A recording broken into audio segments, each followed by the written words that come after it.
Hey, what's going on, guys? Welcome to Double Tap. This is Mash Those Buttons podcast dedicated to the FGC. This is episode 367. And on today's new show, we've got some Eddy Gordo that's hitting the dance floor on Tekken 8. We unlocked A.B.A, and we ask ourselves if old FGC is better. I am, of course, Crash, and with me, I've got Static in the building. Hello. Say hi.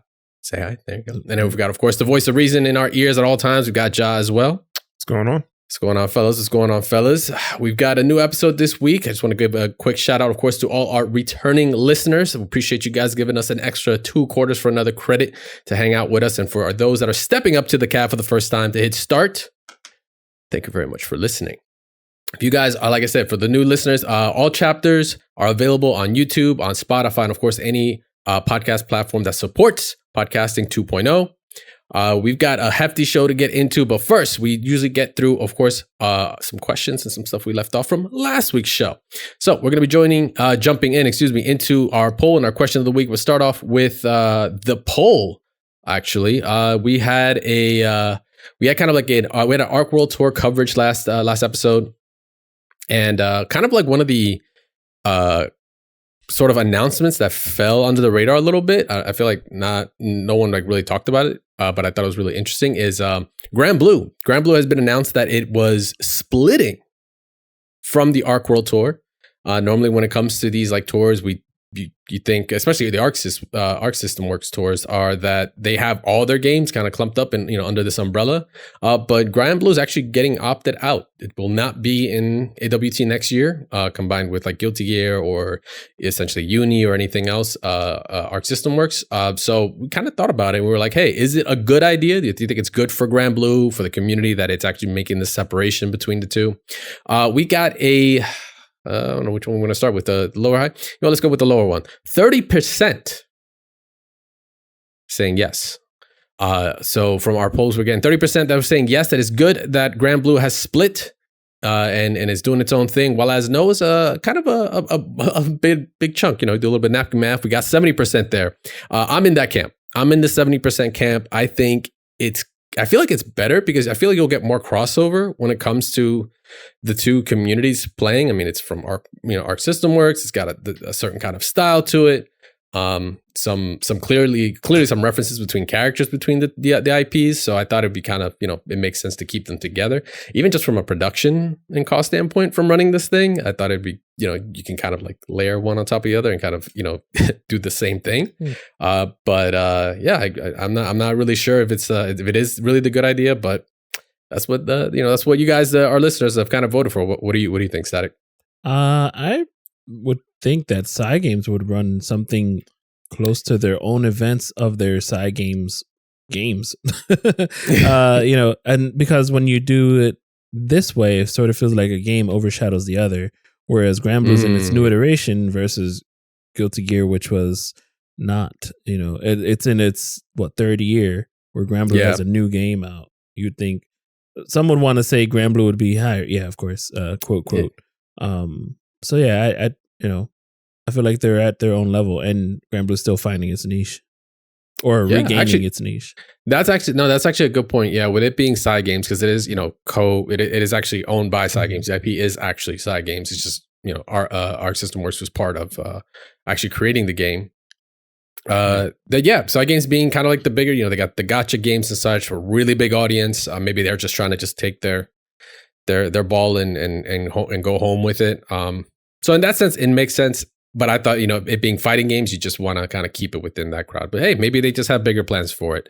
We'll just have to wait and see. And and then we also had our question of the week, which this one's a rather kind of not lengthy one, but it's a very subjective one, as it should be. So what determines your decision to begin playing a new fighting game? Lots of decisions, lots of reasons. Maybe you saw a cool animation, maybe you saw a cool character, or it could be much more in depth than that. So we took to, of course, our awesome community over on Discord. We're going to pick up a couple of these answers here. First one coming from Leonix. I talked to things like rollback and such as being like, part of my prerequisites. But Leonix states, I don't think rollback and crossplay are a discussion. They are a necessity to every fighting game's life. Thinking back, He's got a good damn point. As for the two things I look for beyond those is appealing core gameplay, and most of all, a character with moves I will not get tired of landing. He then posts up, Chief Thunder's command grab from KI. It's a pretty good move. I don't think I could ever get tired of landing that if I was playing him. I don't know about you, Static, but I think it's a good choice. Yeah. Wait, you're asking me? Yeah, the I'm Chief sorry. Thunder move. You ain't seen that's what I'm saying. I was looking at the Chief Thunder and reading it, and then I hear you say my name. I'm like, oh yeah, yes. No, the stomps are quite swaggy. It was good to see. I do like myself some Chief Thunder. So we got Jet Mech as well stating, one of the big things for me, if I'll have a chance to play it in local, a good community around the game is critical, especially if it's not a new game. Nobody wants to pick up game just to get wrecked by people who have been playing the game for decades. A good community helps newcomers learn the ropes. Yeah, absolutely. Half the time we pick up these games because maybe we were playing somebody, brothers, friends, Brando in the arcade or whatever, right? And gives you a good feeling, right? Gives you a good feeling to partake and have some fun. So you don't want to play a dead game. It sucks. It happens. Sometimes you're like, yo, this game is awesome. Realize like there's like nobody online for it. Game. Yeah, the Discord game, banished to the Shadow Realm. So yeah, good community backing it is usually pretty good plus. And Earthworm Ben, we've got actually, you know what? He was actually sharing the same sentiment. But besides that, a game needs to be updated regularly. The game needs rage quit prevention.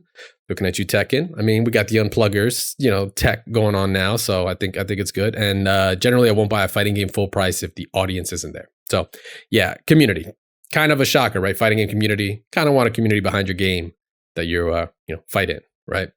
So that's from our Discord. We did actually, we do post this up on all of our socials. So on our YouTube, we had a couple of answers here. The original A.B.A. I just said it. The original Begant, Big Ant. Oh man, my English. I swear English is my first language. Art direction gets me in the door. The gameplay keeps me there, and the music makes me a lifetime fan. That's a really good. Yeah, that is definitely a good formula right there. And then Jester J hits us with many things. Crossplay is a factor for me. I don't like that in some games I can't connect with everyone that plays. I also need to connect with at least one character. It also helps if my fighting game friend plays it. It also helps if it's on Game Pass for low cost to trying it out. So he's like, hey, if it's not a hard commitment, right? Try it out. If it's on Game Pass, sure. That's a plus. You don't got to feel the bite in the pocket. Crossplay. I know we talked rollback being kind of like the go-to. Like crossplay is kind of like now that other necessity. Yeah. Like I think that's the next level where like you just have to have it. It needs to just be a norm now. I know you can have technical arguments on it. Who develops it? How's it working? The systems back and forth. I could already like feel Jaws like mind thinking as we've had these kinds of conversations before. It needs to be in scope. It's 2024. It needs to be in scope. It needs to be in scope. There you go. Like, come Thank on, you. Let's go. It needs to be in scope. Like, I understand that game development is hard. I really do. But it needs to be in scope, okay? Hard facts. Like, it needs to be in the budget. It needs to be in scope. That's it. Yeah, that's it. And the final one, actually, this one came from on Spotify. This came from Zerg. This is probably my favorite, one of my favorite ones. The weight or impact of the punches. So my man says, like, if he throws that left hook and that left hook hits home, tastes blood, you taste fear, feel peace. For all my fans out there that know where that came from, shout outs to you being a fan of David Tua. But yeah, he's talking about basically the impacts, the attacks have to feel good. You don't want those you don't want a fierce to feel like a jab, right? You don't want a roundhouse feeling like a short. And I think no other game, I've talked about this before. I think no other game does this better than Tekken. That's why Tekken is just always a fun game to watch, because you feel, especially if you're watching it live, you're watching it in a stadium or in the bleachers or in just a major that just blasting, that has a good audio system, and you feel those counter hits hit. Yeah, you felt it like your character felt it. So I can get behind that. I don't know a lot of people like really bring that up. I felt like I've been kind of in the in the minority whenever it came up with like, you know, talking about like the impact of feels of that. Like that Chief Thunder command grab is another one. That neck, you know, crack that you feel afterwards, like you feel that. There's definitely something related to like even super combos at the end, like finishing a round with a super combo or an ultra. That's what made ultra feel good. I remember like you can tell what game is happening by just the sound of an end of a round, you know? So absolutely, I get that. I remember my first tournament. I was in line, and all I hear is ultra combo finish. You know, all of those sounds, and it's just it affects. It does have an impact. So yeah, it does. It does have an impact. Nice. I see what you did there. Oh, or you know what? Even better is Smash Ultimate. When you get a kill move, when you get a kill move, I like that they added. That freeze, that freeze frame is good. Yeah. It's good. Once again, we appreciate you guys getting involved in the question of the week and the poll. We do post this up all over our social medias, YouTube, on Twitter, and of course on Discord. Make sure to join us there if you haven't already joined. It is of course doubletap.gg/Discord. Make sure to follow us on Twitter at doubletapfgc, as well as on our YouTube. Get involved, get engaged in the community post there. We're going to be taking a quick break, guys. We'll be back after this quick ad break because we're going to be talking some Eddy Gordo because he's hitting the dance floor, and we're going to talk about Tekken 8. Don't go anywhere. We'll be right back. And we're back. So we just got done talking our question of the week, of course, in our poll, talking about impact of punches. No other game like Tekken does it. And technically, this next character doesn't really. He's actually kicking you a lot more. But Eddy Gordo, Fat Eddy. Yeah. I don't know. That's all I can think of. Is, you know, Gordo, Spanish, fat. Yeah. Great. Killmonger. Killmonger, the new next character to be added to the Killmonger list of fucking hairstyles. You know, that no one can seem to shake off in the industry for some goddamn reason. I feel like Jazz like ready to nod to, like, bro, like it's a plague. It's a plague. I wonder if there's like a easily passed around asset for black hair. And that's why everybody's using it, because everybody is using that Killmonger haircut. It was in one movie. That was it. That's listen, that is how potent my man Michael B. Jordan did wearing the Vegeta armor and that hairstyle has caused just cultural waves that we're still feeling today. The waves are gone. Waves are out. See? Ironically, ironically. Is it Baptiste had it and other fighting game characters? Valorant, no, not even just fighting. Valorant, Phoenix has it, Echo has it, and Arcane. Like it just Echo, It doesn't even matter where you're from, what kind of black you are. Put it on their head. You got this. Got him. Killmonger. Thank you. Disney's just like, yep. All right. Anyway, so Eddy Gordo, Eddy Monger. We got a new gameplay trailer and a little background here. Static this has been his character to wait on. He has gone to locals, played games, gotten up and been like, he lost and be like, I'm waiting for Eddy. It's been his option select. It's been everything for him, right? So Static has a sweet spot for him. So he's gonna break down the trailer and he's gonna let us know what do you liking about him, and you know, if people are gonna get involved with Eddy, you know, what do you think they should be looking out for? So yes, I actually watched the trailer about twice, and then I remembered that there was a showcase, a breakdown, about a month ago. So I went to Max's channel to watch it because I couldn't actually find it anywhere else. Really, I don't know where it was. Yes, John. Of course you did. Of course you went to Max's channel to watch it, bro. He's paying him at this point. I'm pretty sure Max is paying him. It's ridiculous. It's ridiculous. His eyes light up and twinkle every time he talks about Maximilian. We're cutting this out, right? No. He gets paid. We're cutting this out, right? This is definitely blooper material. All right. No, so I went ahead and checked out the stream, the Harada showcase, and you've got apparently he has like installs and different things, and also remember that first teaser they showed some of those mocaps. That's actually a guy who was a developer on the team who learned capoeira based on his maining of Eddy, and then he actually, like 16 years later, became a teacher, and now he teaches it, and now he's also 16 years of teaching it, excuse me, and now he was the mocap for Eddy. So Eddy's completely revamped, right? Full circle, full circumference, full. Yeah, you're right. I mean, he's not wrong. It's circumference. He's right. It's the whole thing. It's the full pie. Full pie.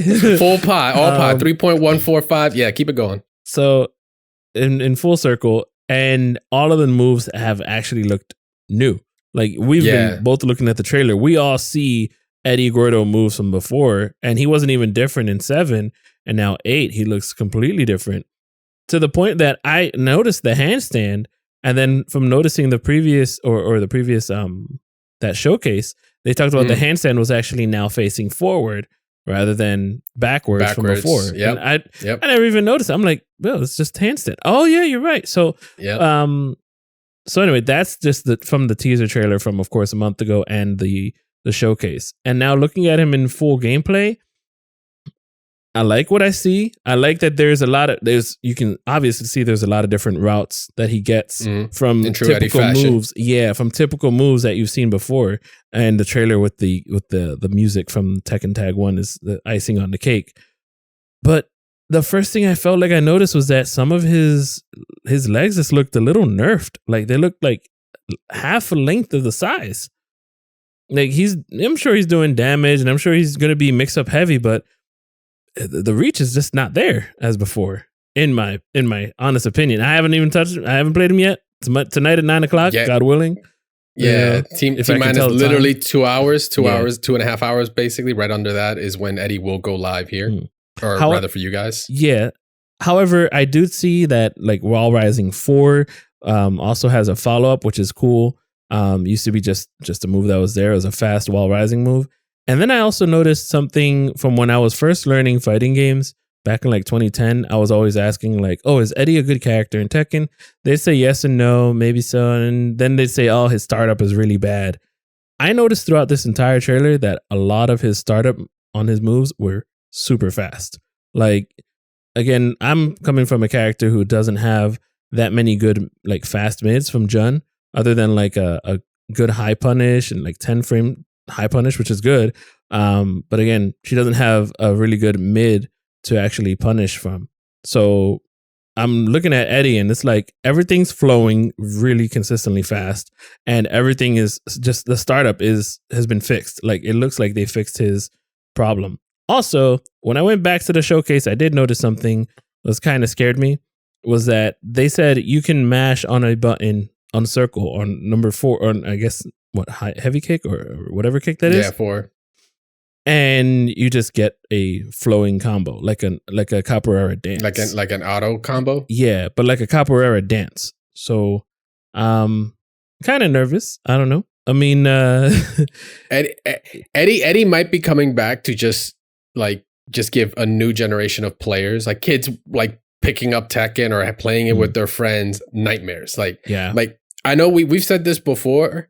Eddie is like kind of one of those characters that like you ask a casual person about Tekken, like they will drop Eddie's name in some way. Either it's good because they played him or because they hated playing against him because of how he was. And I think this version of him is going to be no different. So much so, I remember a Dane Cook joke. I know, right? Well, how dated am I? Bro. He said he saw a guy get hit by a car and fly in the sky like Eddy Gordo. And I'm like, oh, okay. And then he does a move.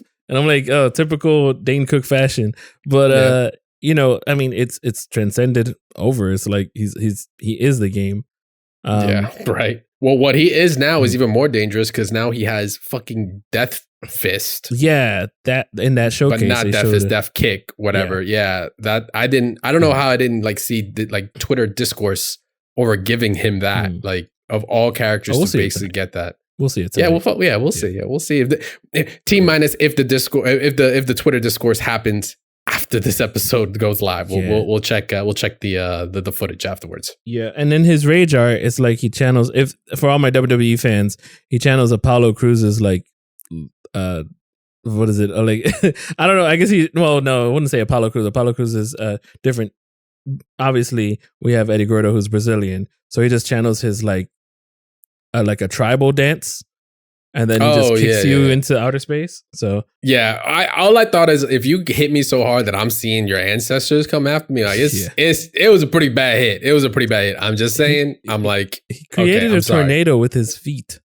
to go ahead and just summon them all playing instruments. The smell was that pungent that you started getting delusional. Something else I did notice is that out of handstand, he has a really fast low. Like, you want to talk about Paul Phoenix. I mean, low starters are just the bane of my existence. And he's got one right out of handstand. Let me see in the video at about 131. Yeah, 131. It's and those installs. He has like feet Sonic Boom installs or something. Oh, and they don't carry over to the next round, but it's still, I guess, adds more damage maybe. Or maybe even adds an extra hit. We'll double check that. I felt like he got a little quicker in some of those. I don't know if there's even frame differences, but yeah, we'll find out for sure. Because now he becomes a character where you get the classic dilemma. You can cash out on damage for a or go for like Oki setup, or you sacrifice your Oki setup to then get a buff, right? Because it's a buff that's guaranteed for the rest of the round. So it's like you don't have to keep doing it, which is great, because if you have to keep doing it, that becomes a pain, because you have to keep sacrificing damage, and eventually that could actually be the difference between winning a round or not. Now, something I did notice that there were, now again, it's just from the trailer and just from the showcase, I noticed that some moves weren't being done. Like either they were omitted or they're just not shown at this time. I mean, hopefully they are. And for instance, like forward circle, forward 4 is like a cartwheel move that in the last game you could go into certain moves, or you could go into handstand or go into the breakdance move, which I don't see the breakdance move. That's like signature. So I don't know. Maybe they just didn't want to have to deal with 3 lows in the in one combo. So we'll see how that goes. So I'm looking forward to that tonight. And I think that was it for, at least for Eddy. I think there was that move. Oh, and I did notice in the showcase that his Mirage, his signature launcher move, is now down forward 3 instead of the both buttons. Apparently he wanted to make it easier. And I'm like, I mean, you already, I don't know. It's actually going to be part of the discussion I want to talk about later on today with different and old school stuff. Old school versus new school. Yeah. We'll get into that, but we're seeing it everywhere. It's not just one game, right? Yeah. So Eddy Gordo T-minus literally a couple hours before he drops here. So we'll get a look. I'm pretty sure Static you'll probably follow up on the next episode with some thoughts and be like, you know what? Yeah, he's pretty good. He's pretty good. Yeah, I wouldn't know. I don't play Tekken. Wait a minute. Tekken God, no, right? You're just gonna just get that real fast. So Eddy coming out, is that the only like piece of Tekken like news? Okay, I don't want to say news, but it kind of is news. But like, I don't know if you've seen, right? Social media is both a great thing. It could be terrible, but it could also be great because it could just make, get some messages out from people you wouldn't normally get maybe an answer from. This includes with Harada, right? Harada actually took to Twitter officially about all these inquiries he's getting. He's like, listen, I don't know what a Waffle House is, but you guys keep fucking messaging me about this. Then he does look into it and actually follows up, telling us, he's like, hey, I get it. Like, I'm pretty sure he's seen a couple videos, not included probably the perfect Perry waitress video. I'm sure someone sent him. But yeah, for those that aren't aware, Waffle House is actually like a primo spot for me. I love being a Waffle House, but unfortunately they're like more in the South, right? Shit happens at Waffle House. I have been there at 3 a.m. I've been there at 7 a.m. I've been there at 10 o'clock at night. Shit's always popping off. So the meme is, it's always popping off. We should get a Waffle House stage. So Harada just made it, very clear. Like, listen, there's copyright issues with that, this, that, and the other. It's trademarks, all this, but doesn't mean no. Right. So like, I know some people are like, oh, you're just memeing. I'm like, bro, like, fuck it. Like that communication between like developer and community is like awesome. I mean, I don't know if they're gonna, I don't know how you're going to propose that in a meeting. Like, yo, listen, guys, we got to develop a new stage for the next season pass. Who's hungry? Right? Like, I don't know if that's how you're going to start with, but, he didn't say no, but obviously he said the concerns. He says, I can't just straight up put Waffle House in there. That's not how this is going to go. It's definitely not too far-fetched. I mean, the Georgia scene has always been known for Tekken. Like, Tekken in Georgia has been like final round was the Tekken place. Yeah. And every final round, there were 2 Waffle Houses within walking distance. So, well, I say every, but at least the first one I went to. Bro, I think it was when I was out there. I think it was like one every 3 to 4 miles. It was a crazy radius of Waffle House. It was crowded. The Waffle House was crowded next door. Me, Phil, and K to Z, and somebody. I am so sorry. It was probably Raul. We walked right down the block. It was like a mile or 2. We walked just to get to another Waffle House, and that's just Savannah. And ask me how many times I've seen a fight in Waffle House. I've never, but I believe it. Several times. So I believe that shit. It's open 24 hours. I don't know why it's not. Yeah. Literally go for the chicken and waffles. That's the spot for me. Wasn't there a guy that went to, he had to stay there for 24 hours and each waffle he ate, was it for a punishment for fantasy football? Each waffle he ate, he would cut down an hour of his time. Oh yeah. Actually, that sounds familiar. I'm gonna have to peep that out. Sounds like heaven to me. Yeah, right? He'll be in the background of the stage if we ever get it. Yeah, some dude just fucking just downing waffles as like we got Drake Gin fighting in the foreground. In the syrup. Yeah. All right. Yeah. So we're gonna be getting Eddy Gordo right around the corner. We're gonna check him out. And we'll report to you guys about that soon enough. It doesn't have to be a Waffle House. It can be just a house of waffles. I'm just saying. Exactly. It could be Pancake Crib. We can whatever. The problem, I'll say the biggest problem they're going to have is that Waffle House does not like being associated with the violence. Like they don't. That's the problem. So Tekken's like, we want to.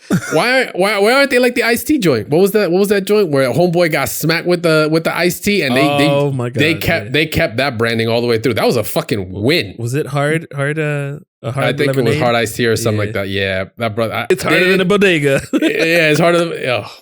Well, you can do that. You can do that because that's not a place. You don't want people showing up to Waffle House like, Tekken, right? Like let's get the boxing gloves out. Like, all right, let's do this. Especially in this internet age, like, no, you don't want people doing that. Like Waffle House is like, no, this is a fine place. This is a fine establishment to eat. We promise. Like that's what they want. Golden Corral will be next. If they did something like that, it would have to be like an offer, like House of Waffles or International House of Waffles, something like that. They'd have to like do something. But yeah, I just doubt Waffle House want to be associated. I don't think they lean into it. Let's just say that. Yeah. You know what? We're just gonna settle our differences. Meet me at fucking Cracker Barrel at 7. We'll do this. Golden Corral here in Philly did have a brawl, so I mean maybe that'll be the next one. It's so classy. There's a chocolate fountain there. Like how could you fight? How could you fight at Golden Corral? Drown them in the chocolate. You give up. These people have no class. I'll tell you. It has candy bacon. I swear. Yeah. All right. Waffle House might make it. Who knows? Pancake Crib, whatever it's going to be called. Mm-hmm. All right. So from that, we've got some news on some Guilty Gear. Actually, we have another character to get into that is just swinging. So let's unlock this. Let's unlock A.B.A. Let's talk A.B.A. We got some matches in today. Me and Static also got to go online with her and actually got to play with her a little bit. Let's get some early impressions because she's out and she's crazy. I don't know if we can fix her. I don't think we need to fix. Actually, fuck that. We gotta fix her. She's a fucking problem. This character has an incredible amount of damage. Has some great routes.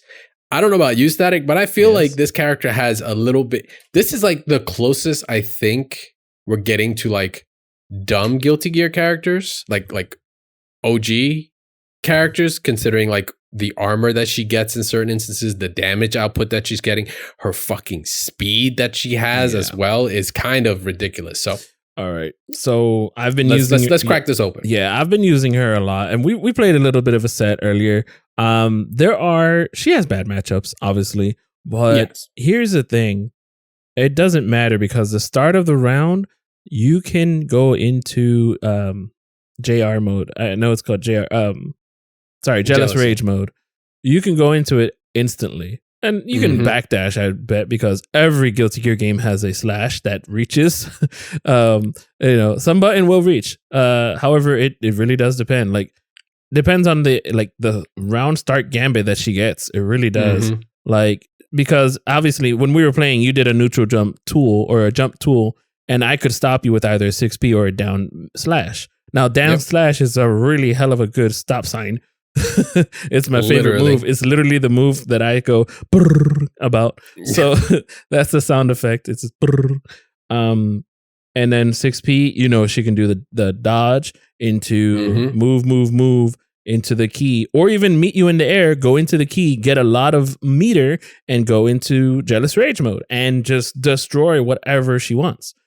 She has very active moves on a standing slash that also pops up that you can combo into a jumping attack, and also do apparently some fuzzies as well. Fuzz City, like she's got mix. So when you say like, did you say like dumb character? You say like dumb. When I say dumb character, I mean kind of like. Okay, she's a fucking dumb character, bro. Like, holy shit! I don't mean that she's like dumb easy, but it's like it's dumb crazy how effective she is what it is. I put a little bit of New York slang in there for that one. Well, that's the thing. Like, there's armor on certain moves, even in Jealous Rage mode. Like certain moves. There's only one move. It's a DP, and then the quarter circle forward kick move is an overhead, which you can barely see in time. Like, you have to block a certain way. She has one of the longest reaching crouching kicks in the game.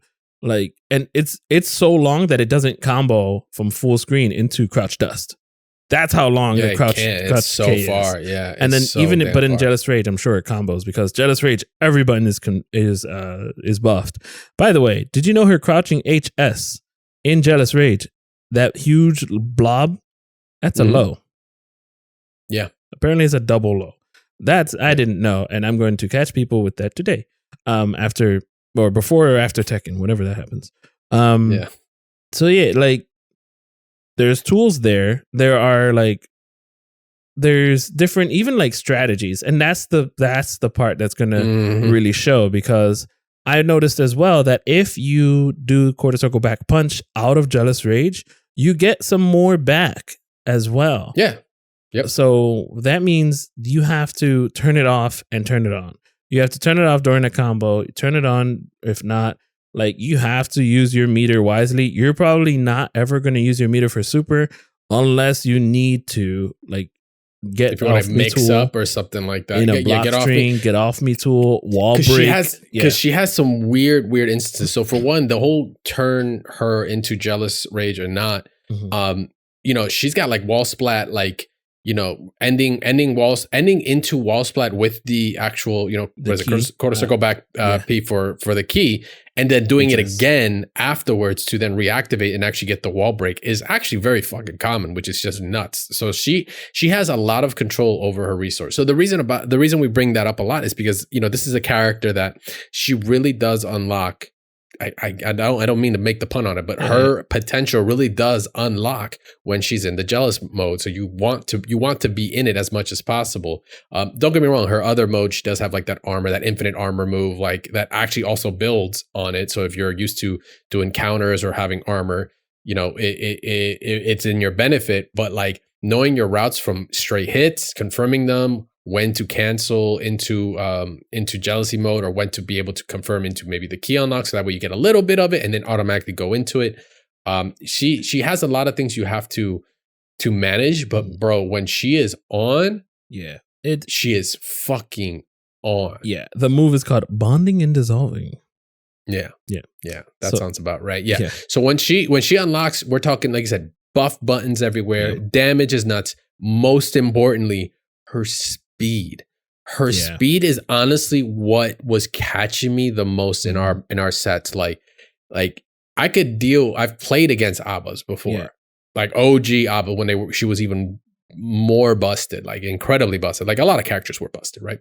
But she was just like, when she unlocked and you were going in, even on like instant air dashes, I was like, oh, I'm a 6P. By the time I'm thinking 6P, I was already getting smacked in the face. I felt that. I was like, I think he's mistiming it, either because we're laggy, or either because you're just used to the others, like the other versions of the other game, of the other characters. It's that one, like her everything just ramps up to 11, and it makes it like I have to be super. When she goes active, I have to like lock in myself as well and be like either very active to kind of like very preemptive on things, or try to kind of play a little more defensive and wait out the meter. But like, as you get better and as you play better A.B.As and stuff, like it's going to be a matter of like, oh, well then I'll just turn it off and, save some or, put themselves in a better situation to then like be able to cash out when they need to cash out. Wow. Okay. Sorry, I'm looking at the frame data, and according to this, bonding and dissolving, the keyhole move, like that's +2 on block. Yes. So we saw that in the video. Like they even stated, I made a joke about it. Like a lot of things that they were saying, like, oh, even on block, it leaves you at advantage. And I was like, I kept hearing it. I'm like, how much shit is she an advantage? Because I was getting frame trapped by you canceling to that, and I'm thinking, oh, you did a special, I blocked it, I should be able to pun it. Nope. Get countered, and I'm like, okay, there goes my burst. And there's no such thing as a bad burst with A.B.A. You can burst your full screen. You go jealous, you're already in my face, like that. Yeah. Well, the rec apparently is -5, but the first hit, and then the second hit is -15 on both. But the jealous rage one is -2 on the first hit. So so that dynamic definitely changes up. So she like feels, I'm getting like the same kind of feel from like how her game plan was, but her dash is just like her movement without being in jealous rage is fucking it's so wow. It's probably some of the best animated walking for a fighting game character. Animation wise, she dragging the key or like pushing it back when she wants to just walk back. I'm like, dude, this character looks so good though. My favorite is just crouching and just holding crouch, and then she's just yanking on the key, and he's just like, dude, let me go. And she's just dangling on it. I just sit there and wait for people to come up to me. I don't care.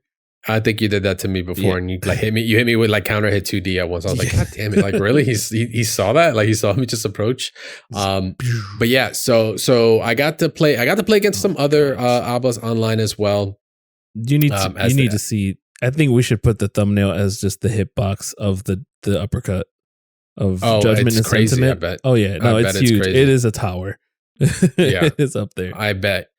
But yeah, I got to play a bunch of other online A.B.As, and yeah, like very, very dangerous. I mean, it's early on, we'll see what the good or bad matchups are going to be.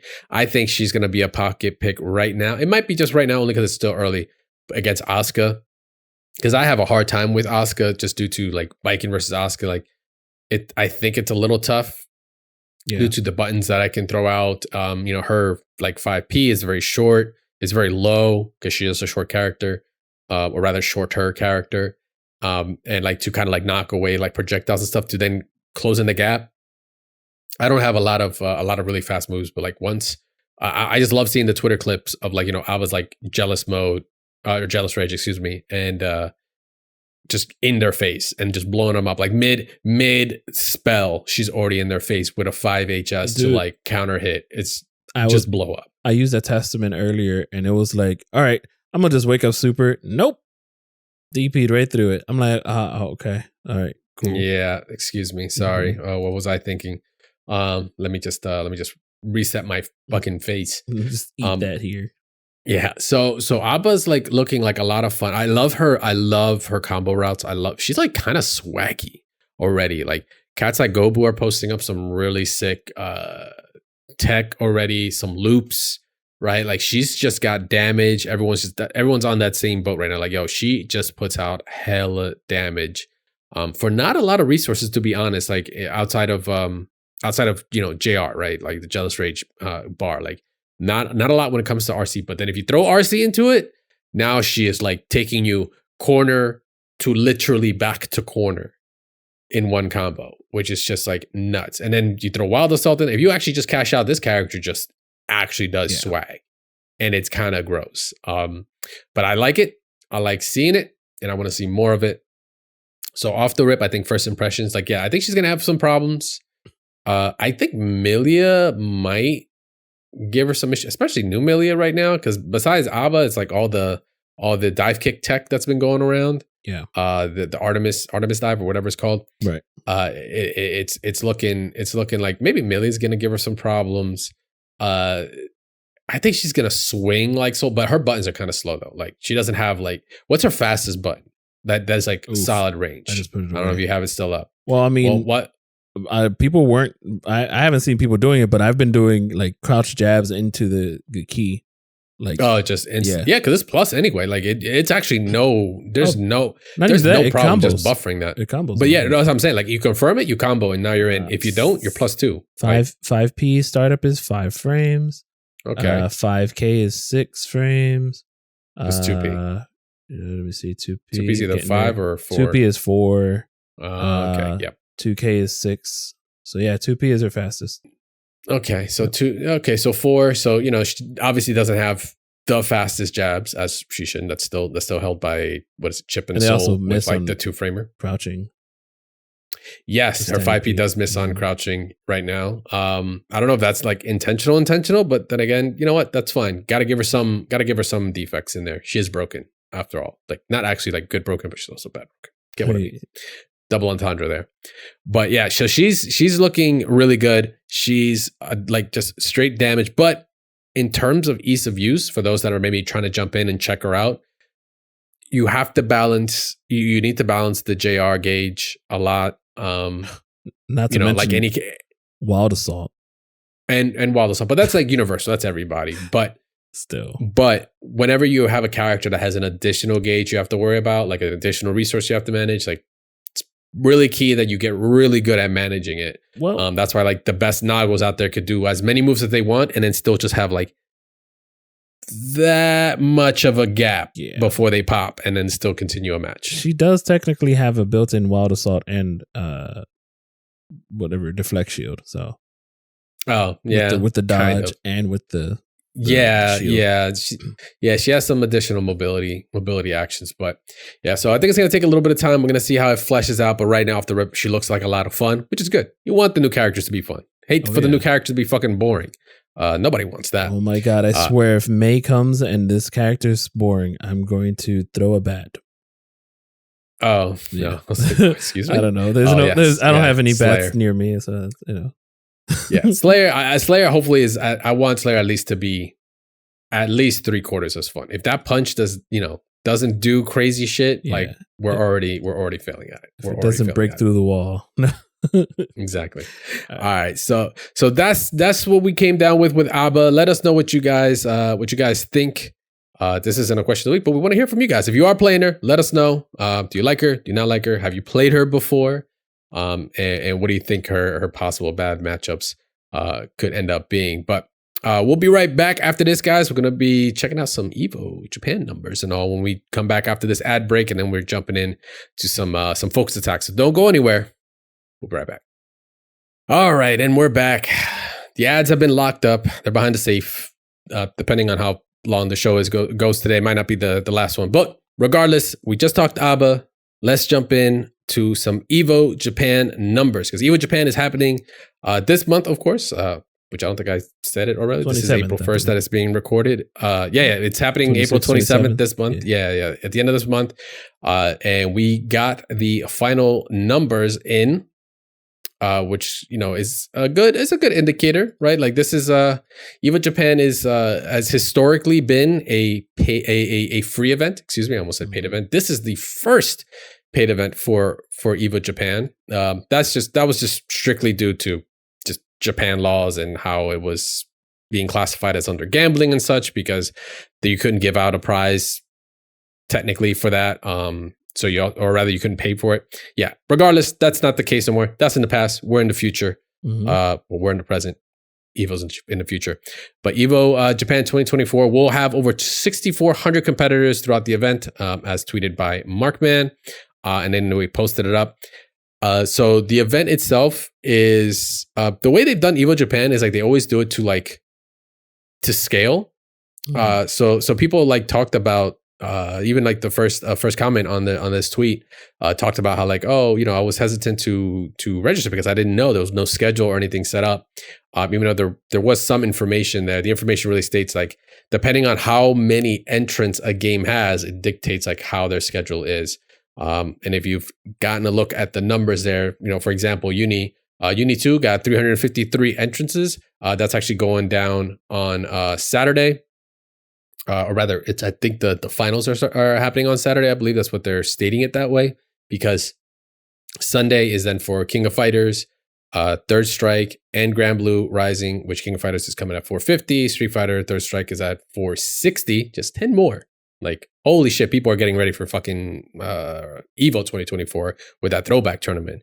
So that Third Strike, by the way, that Third Strike stream, like, definitely keep an eye on it. We'll probably see those guys that tried to set us up at that one time, Static, in that arcade. And then Granblue coming with 750. So those games are concluding on those days, but they are being played from like day one. All games are being played from the very first days, just their finals are concluding on these specific days. That leaves the actual final day, which is Monday, with Guilty Gear Strive at 838. Strong, good. Tekken 8 with 1216. Wow. Also strong. I mean, hey, 50% more than Guilty Gear, brand new. Tekken 8, though, really big out east, more so in like, Korea and such. Not as much in Japan. I mean, it still has a following, of course. But I thought it was actually funny enough. I thought Tekken 8 was a little lower than I expected for its first year. I know at least Evo Japan, but it is what it is. Then we got Street Fighter 6 with a whopping 4,851. To put it in perspective, sir, not only is that like, 4 times as much as Tekken, just barely under. I think it's like off by like 3 or 4 entrances. That is like, I think the combined total entrances for like the last Evo Japan, which was what, 2020 or 2019? I think it's 2019, right before COVID. There was one last year. Right before COVID. Was it last year? Oh, sorry. I had it up a second ago. Hold on. The one Evo Japan that was 2020. It was 2020 before that. Okay, so that was the gap I was thinking of. So 2020 was the gap in between. This already outdid those entrances, which is like fucking bonkers. Just in that game alone, like just in Street Fighter alone, it has accrued way more. And there's a reason for that. It might be like some people have been asking, like, holy shit, why is that the case? Why is just like Street Fighter 6 just killing it? Like, I mean, for one, it's Street Fighter 6. Street Fighter 6 has done a pretty good. Has done in terms of like launching its first year and everything. It's done a pretty good job. You can put away the avatars and like their monetization and what they're doing, whatever, put on the side. But the game itself, as a competitive side, it's done very, very well. It's been keeping up. It's been hype. The DLC has been good or decent. We'll see how Akuma comes out. Of Akuma like destroys everyone. Everyone's gonna hate the game, except for like Tokido and whoever else picks Akuma up. But the game's been solid. And on top of that, the main thing about it, which actually followed up with a Giuna post that we're going to talk about, is like Street Fighter 6 has kind of been the one to like really, really break mainstream or really push for mainstream like exposure, right? Like it was in, what was the biggest one, Gabe, for you? It was like WWE, right? Wasn't it like was it like the female Royal Rumble? What was it? What was that event that had like Street Fighter 6? Oh, that was Royal Rumble 2022. Yeah, last year, right? No, 2023, and it was Zelina Vega came out as jury. As jury, right? Yes. Like she came out and is also a voice, right? She's an announcer as well. She's a color commentary in the game. She's a color commentary on there. They've attached it with like Lil Wayne, right? Like remember Lil Wayne was like, I don't know if anyone else remembers that. Lil Wayne was like, kind of a spokesperson for it. Oh, I thought you said Lil Wayne, like from Granblue. I'm like, dog. No, not Lil Wayne, dog. No, Granblue was in the MLB. Remember, Granblue adds an MLB. Yes. But anyway, Street Fighter 6 though, was breaking into mainstream. We saw more Twitch events, and also just like more Twitch events that included more more influencers, not just in America too, but in Japan, right? We have just like I said, referencing Juna's a tweet here, like Raid Street Fighter event that just passed, like over 2,000 entrants. The Hyper Game Taikai had a Street Fighter 6 as the main event. That was like that. I can't remember the VTuber event that like blew up as well.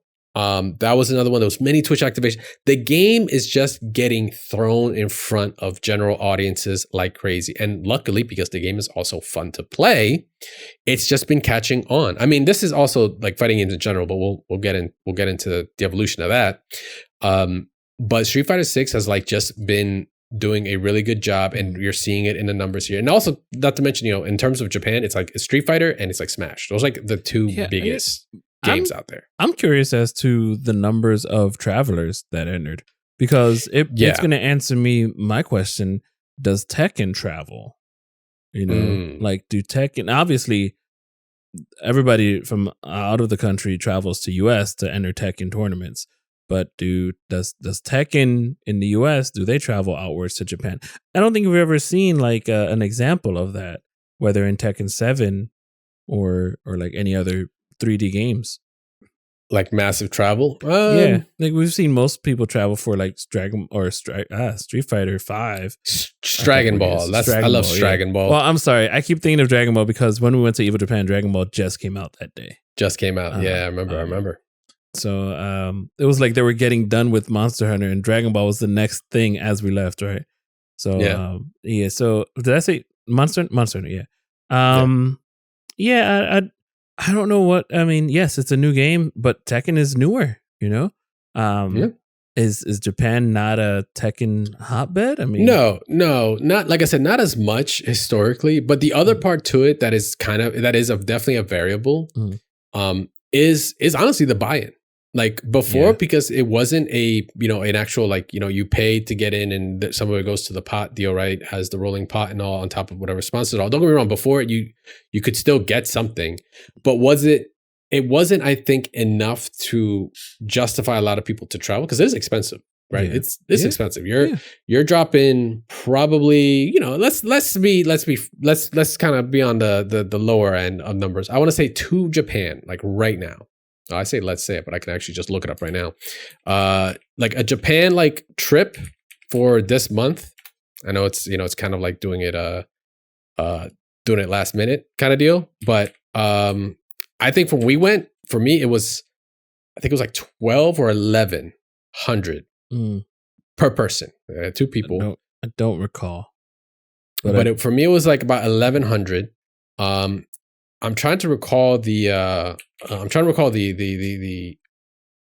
oh my goodness, the Airbnb, but that was like split between like 5 of us, right? But that's because their Airbnbs were like sick. We got a really big one. But like I think I dropped something like, if it was just a per person by yourself, you're dropping like 2 G's minimum. I want to say, like, that's maybe including a little bit of food, but not like everything. But like if you're doing maybe a couple days, if you're going just for a term, if you're doing a little bit more, you're spending more. But I'm saying it's a couple stacks, right? That's a lot. And we complain about $5 DLC characters. But I only stayed 4 days, so I was playing maybe half of that. Because I caught like crazy different flights in a 12-hour layover in China. Oh boy, you're wild for that. Jeez, you are wild for that one. I did not watch enough Black Mirror episodes. I had that on Netflix, and I'm like, this is not enough. I gotta binge this twice. Yeah. So the cost to be the World Warrior like really shows up there. But now that it's a buy-in and now it's like there's more to more of a return. And that also just on a local side too. Like sure, a free tournament is a free tournament, but let's be real. Like you won't care as much if like you wake up the day and you're supposed to go to a tournament and you're like, oh well, it was a free tournament. I could sleep in. Fuck it, right? Like you won't feel as bad. You won't feel a bite nowhere. But this did the opposite. I was wondering if actually making it into a paid event was going to kind of like give us the real numbers, because that was also an argument before where it's like, oh my God, they have 3,000 entries or whatever. Or like, I think our year we went in, it was like 3,000, 3,700 or something. I was like, oh, well, it's a free tournament. How many DQs did we see on that bracket? It was nuts. Yep. It was nuts. So the people that are showing up, these numbers, these are real numbers. These are motherfuckers that are really gonna be there to a percentage. There's gonna be locals that are probably still gonna say fuck it, but it is what it is. Don't know where you get 4,851 Street Fighter players from. Yeah, I don't know. I'm very curious for that. Once I see that bracket, they are all over. True World Warriors.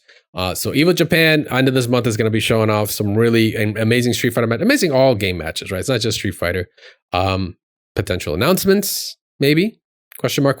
We might see something there. I would hope so. I ever remembered Evo Japan having something that like an announcement that blew my mind. Like maybe like they have showcases, of course. Like when we went, Soul Calibur, BB Tag was being announced, all of that.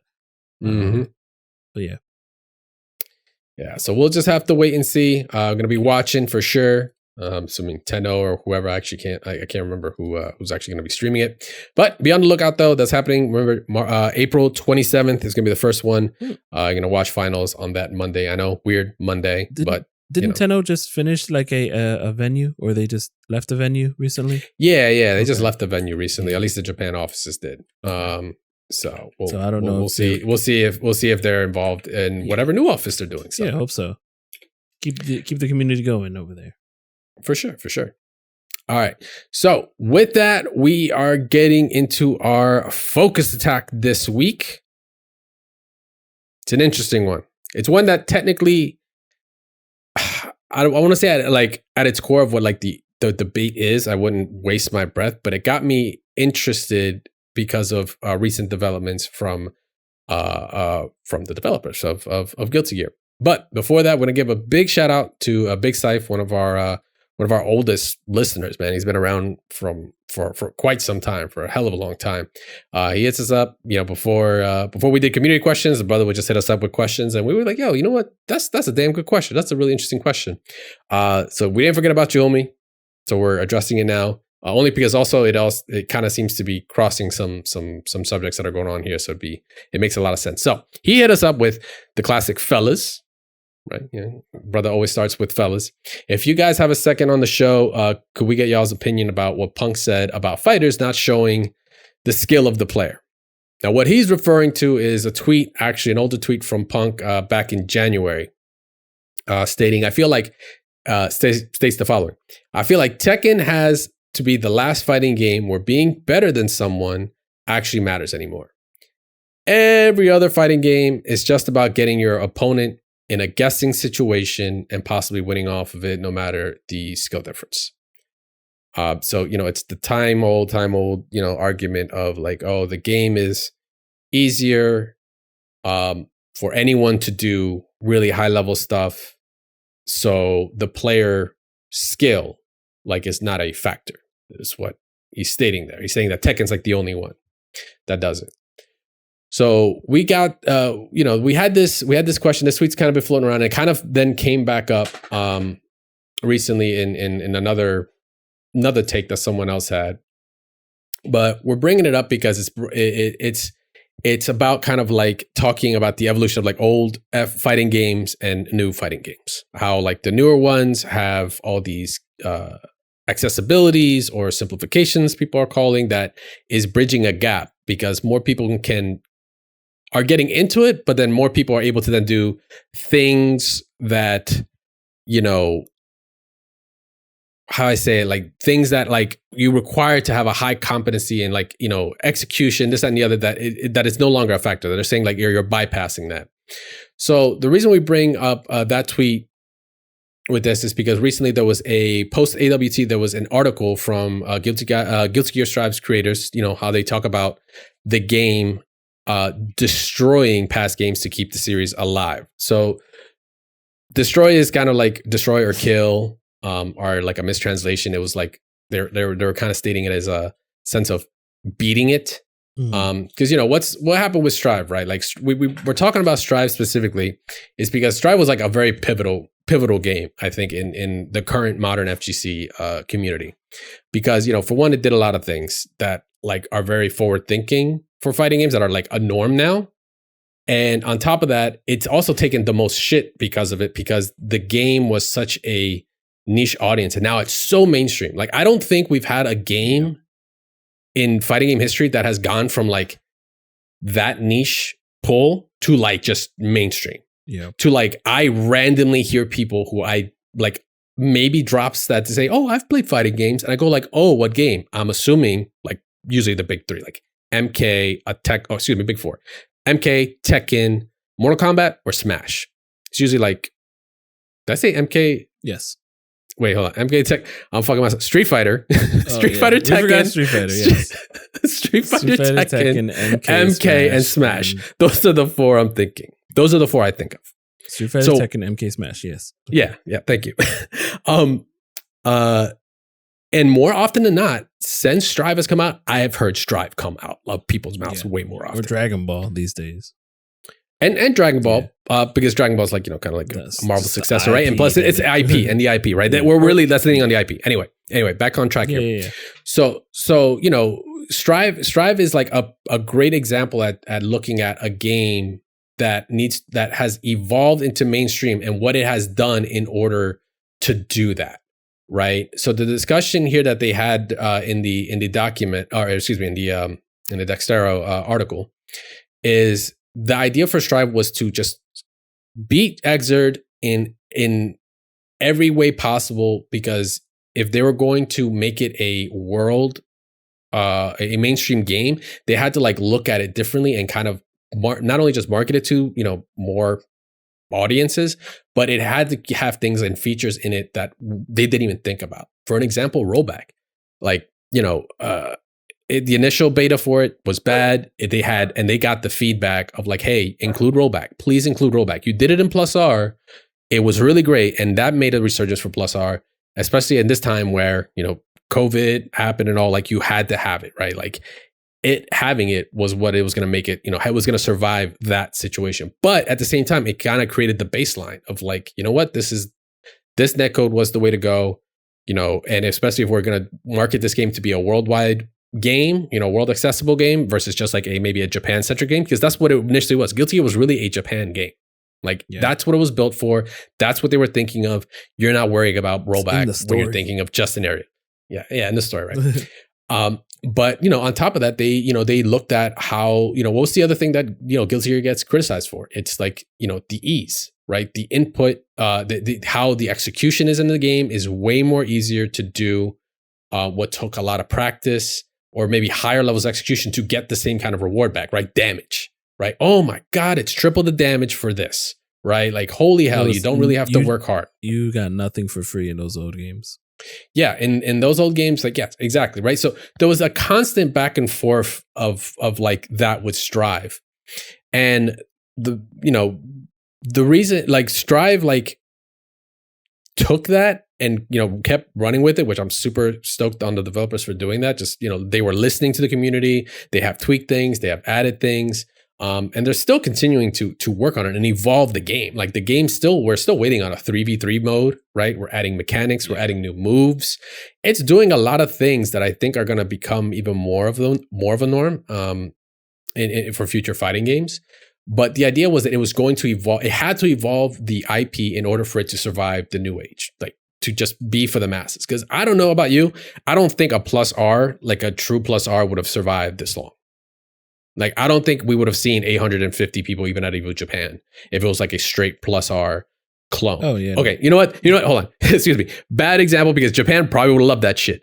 But worldwide, like, I don't think it would have been as adapted. I don't think I would have heard Guilty Gear Strive to as many people. Or Exerd. Yeah, true that. I'm saying Plus R because I just think Plus R. Exerd does still hit that mark, right? Because Exerd was not a free game whatsoever, right? No. Oh my God. Sorry. No, it was not. LFL. Yeah. Jeez. Yeah. So with that, Ushige, no. Sorry. Ushige, no. That wasn't Alpha though. That wasn't no, Milia. It was Milia and Zato. Milia and Zato. But still, that whole set. Oh my God. Yeah. So recently, Aaron DeMack, who was he was in top 8 of Arc in top 8 of AWT. Was he Anji, right? Nope. The Happy Chaos player. Happy Chaos. Thank you. Took to Twitter and referenced the same tweet from Punk, saying Punk is right, by the way. The direction they keep going with new games and updates to previous ones is disgusting. Strive Season 3 is so bad that new top players spawned out of nowhere because of how random and belligerent the mechanics are. Actually disgusting, man. So funny enough, he wasn't referencing that tweet from January. He was referencing a recent tweet from Punk that was almost literally the same topic. So I will find it just for you, but go on. Okay. While you're getting the specific one, it's generally in the same ballpark as what we're talking here when it comes to like the evolution of a game. Because the topic has all that specific thread has like pulled into the whole like old fighting games versus new fighting games. It's starting to now make its resurgence, right? Where old fighting games, it was a difference. There's a difference between an old fighting game player and like a new one. And you wouldn't. The old ones would never. The new ones would never survive in the old days.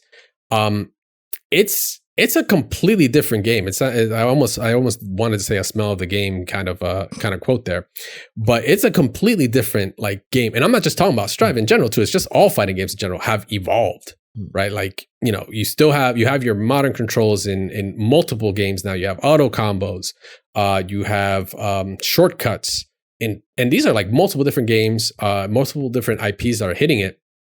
But it's just an evolution. Right, it's just accepted. Like video games are going to evolve. It's an entertainment medium. And all entertainment mediums evolve in some way, shape, or form. This is no different. But the thing that trips me out is like that tweet is what got me really like thinking about it. Is like, were old fighting games really like better than the current ones in a sense of like how a player is, like a player's value or the player's capability? Is it really that different? Like, do you feel like it really is a difference in how you play old fighting games or playing the old fighting games versus the new ones? Like that player's skill is not a factor? So, all right. In that article, I mean, it's definitely something that's funny because I'm obviously older. I am 33. I've played games from their iteration. Thanks. I've played games from their iterations, from first iterations all the way on. And also, like, where there hasn't really been a history that we can look back on and say if this is good or bad, or whether, how fast it's grown since 30 years ago when it started. So, and from that article, from the Deserto article, there was a spot where it said there was a lot of risk involved in making that giant leap with Guilty Gear Strive. We really thought about, quote, what are our longtime fans going to think when we do this, when we go into this new direction, unquote. And then, yes, there were a lot of risks, but I think it paid off. And we have an even bigger audience now that we took that leap. I feel like as though they took the leap and left the old group behind, so to speak. Like the older players behind, with the players that like the difficulty which is gone, or the learning curve is a bit muddled now. And it felt like it alienated an older GG squad, in my opinion. Go ahead. I would say it's different. Not the learning curve is just different. I don't say muddled because there is you are still learning. Yeah. Just frames. You are still learning your footsteps. You're still learning the fundamentals. But the big thing that I think is a big difference here is just like the information you get. Well, like these games get solved way faster than they would have previously, right? Because of just the general way that we're connected and actually playing the game and how we can share that information. Yes, however, there was like, for instance, I feel like Ino is definitely cut down in size from what she used to be. Because she was really strong or oppressive, or and even like the Raven, I think they really didn't like where the game went in the end of Xrd, because when we were constantly seeing Ravens, we were just seeing overheads for days, and then into lows. Into ball. Yeah. And then we see just the cheap stuff. They were like, obviously from this article, they're like, we really want to get away from the cheap stuff that was really like evil. Because and even in the thing, they said that they didn't expect it. They don't want it to go out of Japan necessarily. They want a more worldwide view now. So it's like, to me, it's sort of, oh man, I forgot what I was going to say, but it was like they sort of, like I said, didn't want to alienate the old players can learn the game. The game is easier now, so it's going to be even easier now. Like I heard Chris G talking the other day about like Third Strike. He can go back to Third Strike and play it because he spent so many years playing it at Chinatown Fair or whatever it was, but hasn't played it seriously in like 15 years. But he can go back and still beat players that are playing it now, like because of that. So. Nothing's really stopping, those older players or like, OG players from picking up the sticks. Is it going to play differently? Absolutely. Yeah. But that's because the gameplay has evolved. Like you said, they're trying to make it as more of a worldwide view. Yeah. So they're going to make it more accessible. Accessible does not mean it's much simpler. It just means it's different. Like there are definitely layers on this that at a high level, we saw in AWT. Yeah, we were watching those matches. We've played this game a million times, and there was still layers upon layers of high level thinking going on there to actually execute at that point, right? Like that's not something a player is simply just going to get like this. Like it's not like it's just handed to them, right? Yeah. And there's just those benefits from actually, making it a worldwide, a more mainstream games because it broadens the player base, right? We talked about it earlier, right? So one of our answers from our question of the week was like, hey, a player base. I want that. And this is why it doesn't necessarily make it a bad thing. No, you know what absolutely I mean? not. Like you want the growth in the FGC, you want the growth in the game, you want the game to still have more than 4 digits at an entry of a major, like what Combo Breaker just said today, or he said Street Fighter 6 broke the 4-digit record, or 4-digit mark. So like you want that in your game. However, it's going to be at the behest of older. Now it's sort of like, okay, I found my point. It's sort of like when I know somebody who like sells items at like different like events or whatever, but like if they're like screwy to like their old, like how do I say? Let me see. To their like loyal customers. Right. And if they don't have any loyal customers, that's okay. They're going to find more, you know what I mean? So to speak. Like there's going to be like, you don't have to have a loyal customer. Like somebody's going to come to your art table and be like, oh, okay, I'm not interested. There's still a whole lot of other people at a convention. Yeah. Yeah. Plenty of fish in the sea is what you're trying to say, huh? Sure. Plenty of fish to reel in. Yeah. Sharks, all that stuff. Plenty of chum. But yeah, so the tweet earlier from Aaron is kind of just like I said, started a that conversations again that happens every couple. Now it's a couple of years. It's like the second or third time it's come up. It's about old school versus new school. It's just honestly, I think like I'm not trying to argue that, or I'm not trying to make that conversation or excuse me, that debate there, because I think that's not worth the breath. It's really, I'm talking about, is it like the evolution of the game is what I'm thinking of, the evolution of the games that we're playing. They said it to everything. Marvel 3 was the same deal when it first came out, right? Hey, game's too simple, scrubby. Still playing it today and still seeing some insane shit from newer players that we weren't seeing from the OG players when they did pick up the game again, right?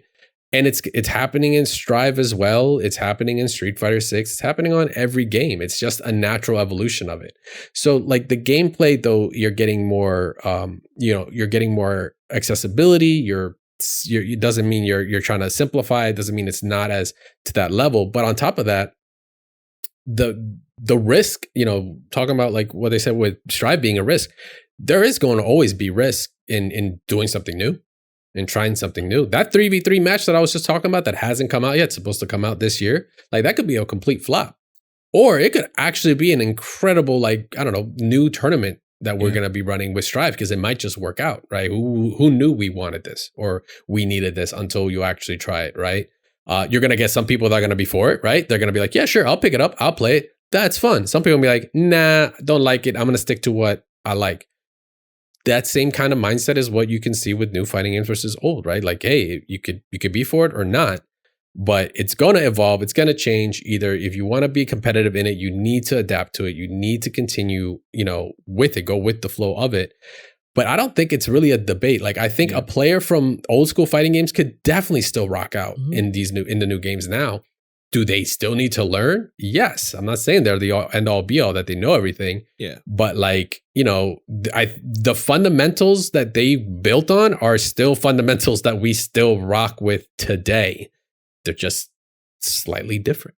That's about it, right? That's really all that's changed there. So, I think the argument is straight up moot, like between old and new. I just want to think more on the evolution of it all. Now, I feel like this also goes back to legacy characters, because obviously I think Street Fighter has the most success right now because of how legacy the game is. You can pick it up and play and do the same moves as you did before, unless you're an admin. And Jury has her missile kicks, all of these, all these things that were so familiar to the other games, whereas Guilty Gear Testament is not the same. No. Something is there. Soul is there, Kai is there, but like, there are things that are missing and or simplified. If you were like 10 years ago, look at the perfect example of Day 9 playing Hearthstone. Like Yeah, he's coming back a couple years later for the 10th anniversary, and he's like, "What am I doing?" And like, you have an Eno player who played XX and is coming now to here, and is like, or even if a Testament player from the old days, they're like, "I don't know what I'm doing. This is weird." So like, Street Fighter is still like, "Hey, Ryu's here with even an extra move. Cammy's here even with an extra move. Chun-Li's here with an extra stance." Like, that legacy, I think, helps out for the older gamers that want to get into the newer ones, and it just makes it all sense. Yeah. Dre, you had a point. Well, no, I was actually, it's gonna. Wow, you're reading my mind over here.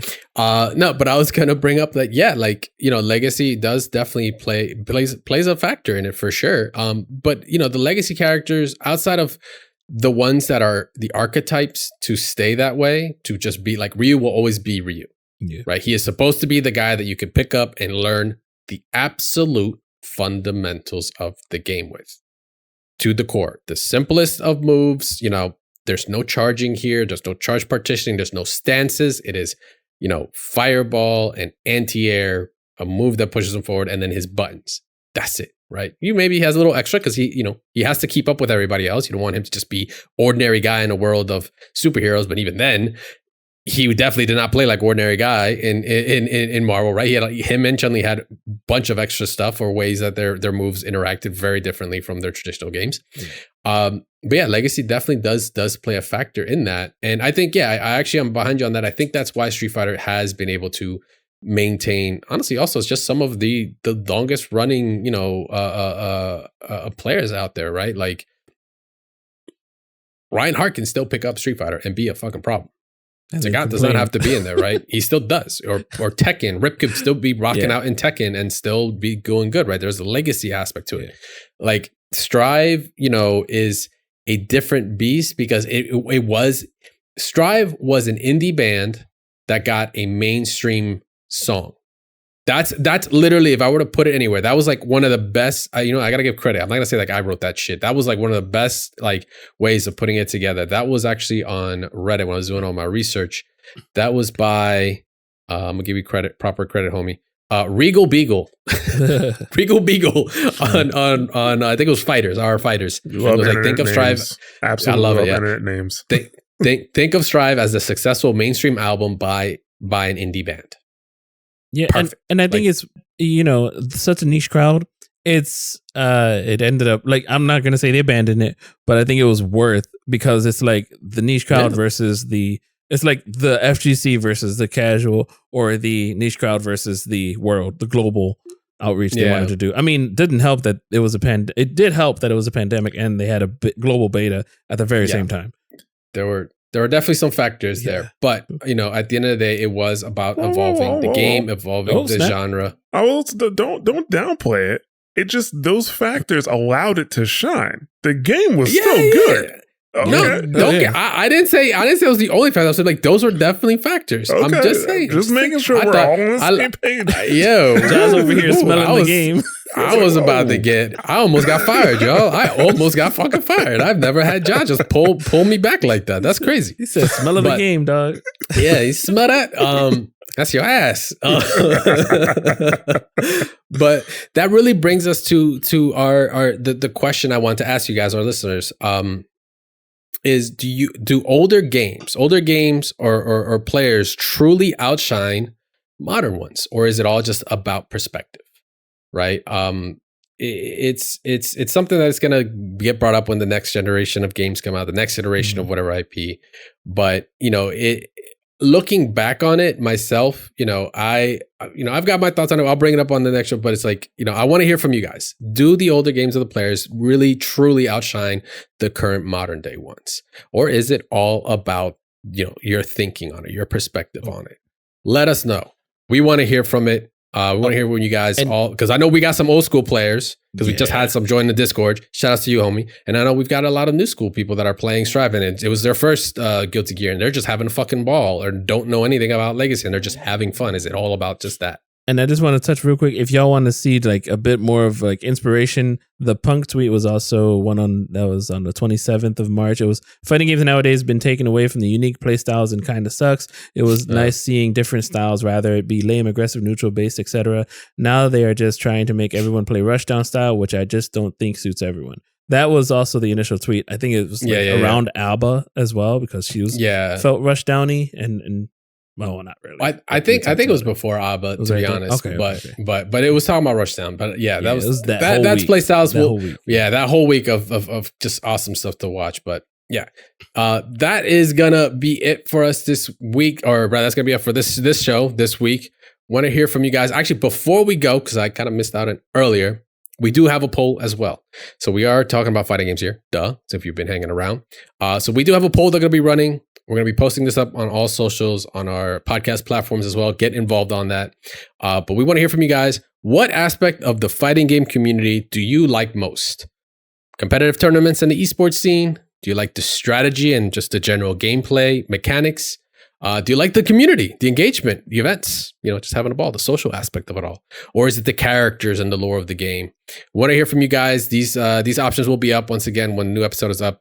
Check it out on Spotify, Twitter, everywhere. I know I just only named 2, but it's everywhere. YouTube, Discord, all over the place. Make sure to go get involved on that. But that is going to be it for us, guys. We appreciate you guys hanging out with us for another episode of Double Tap. I have been Crashtag. Of course, you can find me at Crashtag VS. You got, of course, StaticGorilla at StaticGorilla on all social media platforms and Twitch. Yes. Right? Whether he's playing Tomb Raider or now A.B.A maining and Eddy. A.B.A and Eddy maining, man. So he's got 2 new characters he's going to be rocking out. So if you haven't already, make sure to go follow him there because he's going to be playing. I rock every DLC in Guilty Gear just for like a week. Just checking it out. Yeah, if he feels it, then you'll see him play again for sure. Yes. Mm-hmm. Yeah, and then Josh Damas on Twitter that he doesn't use, but Blue Sky he does. I remember. Yeah. Sometimes he says he's boring there, but hey, fuck it, pick his brain. He's if you want to talk about Unreal now with him or Quake 2, now's the time. Now you know. You guys can, of course, make sure to follow Double Tap at Double Tap FGC on all social media platforms, as well as on YouTube. Make sure to check us out there. We do cut up and put up videos and shorts and all kinds of stuff right there. Make sure to go subscribe there, as well, of course, as our community questions. Go get involved. We do post it up there. We do check those answers, and we do comment on everyone. Whether you want to flame us or not, go for it. It's all open. Let us have it. We'll see what's up. We are allowed to rebuttal, though. Remember that. It's a free country. At least in the country y'all are in. So you guys can once again support the show, and also join us on Discord if you do want to get involved. Join us on Discord, doubletap.gg/Discord. Come say what's up there to our awesome community. We're getting some new people, getting some old school players. I'm super excited. Trying to get some we're in the works on it. Trying to get some some matches going because I'm kind of playing more Guilty Gear Strive. So I already did that before actually at AWT. After we got done watching, got to play with some people, which was awesome. Want to do that again. So be on the lookout there. Once again, that is doubletap.gg/Discord. Make sure to follow us on Twitter. Make sure to subscribe on YouTube. Engage us in those community posts. Yeah, you guys can support the show by giving us feedback. We love feedback. I love feedback. Ja loves reading feedback, especially when it flames us. It's also fun. But that doesn't happen that often except that one time. So feedback is greatly appreciated. Let us know. Comment, review on whatever podcast platform that has it. Let us know. We'll get a notification on it. Tell us what you like about the show. Tell us what you don't like about the show so we can kind of look at it and be like, why don't they like about the show? We really like them. This is getting weird. What can we do to fix that? That's usually what happens in meetings behind the scenes when it comes to that. Yeah, we love feedback. Like if you're that guy who was on Static's neck on YouTube. Oh, yeah.